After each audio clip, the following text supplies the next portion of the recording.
Welcome back. Glad you can join me today. This morning I'm at Black Duck Lagoon in Murrumba Downs, and I've walked around this area here for about an hour.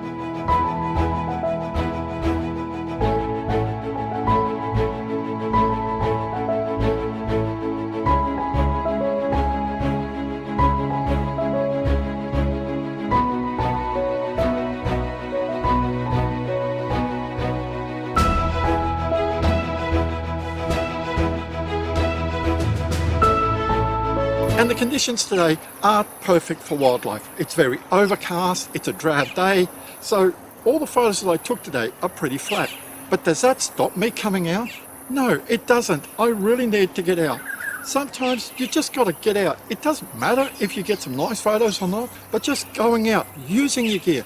Because the more you use your gear, the better you become with it. Now, I've been using my Nikon D500 and the Nikon 200-500 here for quite a while.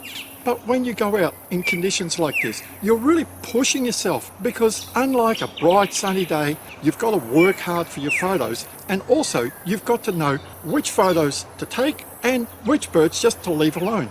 Now, as I walked around the perimeter of Black Duck Lagoon here, there were quite a few wattle birds in the trees. They're grey, shooting up into a grey sky. That's just not going to happen. So it was nice looking at, but trying to take photos of a grey bird against a grey sky, no matter what you do in post-processing, you're not going to get a good photo. So just admire the bird and move on.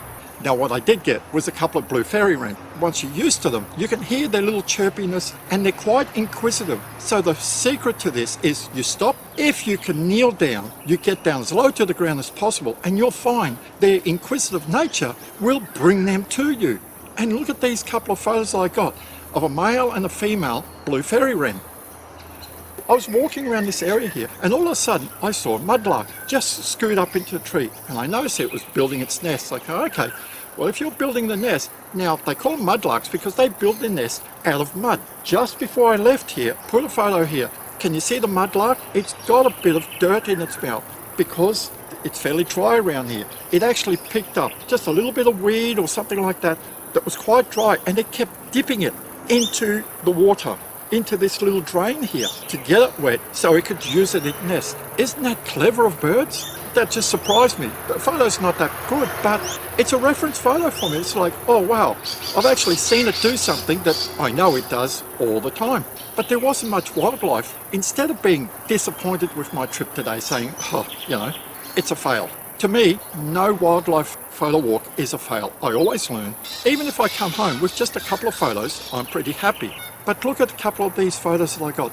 They're not of birds, they're of flowers. This is the beauty of the Nikon 200-500. You can actually zoom in and isolate. One of them is actually just seeds from a native vegetation there, and I've been able to isolate it. And you think like f5.6, how can you isolate? Believe you me, at around 400 mils, you can isolate a subject very well, even at f5.6. The background is nicely blurred out. A nice photo to take home. So it's something else that I can post on social media or on my website. And look at these couple of other photos here. Just thinking outside the box, saying, yeah, okay, there's not much wildlife around. What else can I take? I used my outside the box thinking, just walking around and say, hey, look at that. Even though it wasn't wildlife, it still helped me say, okay, well, I know this lens can do this. Let's just take a couple of photos, and it just helps you learn more about photography. I believe every time you go out, you should try to learn one more thing about photography. Just put that one tick saying, okay, today, this is what I learned. Like for me today here, there wasn't much wildlife around, so I said, okay, let's make this a learning trip. That's what I did. I walked around saying, okay, what can I learn today? Most of the time when I go out, I try to improve my photography. I wouldn't be here today with all this photography gear if, when I started many years ago, saying, I'm satisfied with just a little point and shoot. I was always interested in learning more. This is a nice little place. It's a nice wildlife refuge area.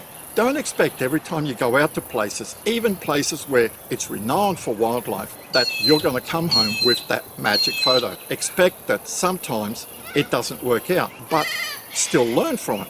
And today for me, the photo here of just the seeds coming up isolated from the background. Now that was the first one you go like, wow, I've never done that with this lens. I know now that this lens can do it. So if I'm out and about and I see something again, I go like, no problem. I don't need a 7200 f2.8. I've got this thing. I've just got to be back at least 2.5 to get it in focus, because minimum focus on this is just over 2 meters. I've got to stand back, but I have the advantage. I've got a big zoom. I could be back 5 meters and still take a great photo. Enjoy photography, stay safe, and I'll see you next time.